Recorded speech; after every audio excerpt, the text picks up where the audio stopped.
Herkese merhaba arkadaşlar. Bugün sizler için Ebru Şahin'den yepyeni haberler hazırladım.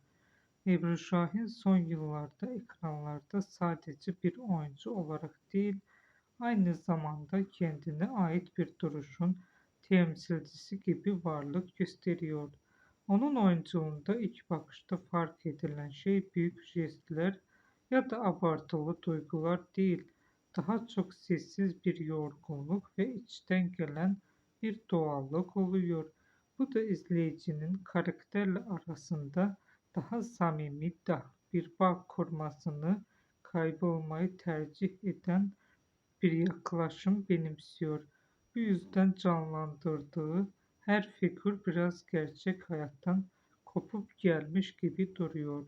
Kariyerinde hızlı yükseliş yakalamasına rağmen bu ivmeyi rastgele projelerle doldurmak yerine seçici davranması onun uzun vadeli bir yol çizdiğini düşündürüyor.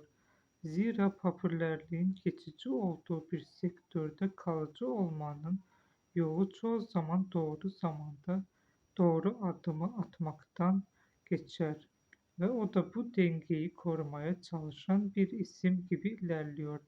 Aynı zamanda sahip olduğu sakin enerji ve dışarıya figür olmasına katkı sağlıyor. Bu da onu yalnızca izlenen bir oyuncu gibi değil, belki de onun farklı kılan tam olarak bu gürültüsüz ama etkili, sade ama akılda kalıcı bir varlık ortaya koyması oluyor. Bugünlük benden bu kadar arkadaşlar. Yeniden görüşmek üzere.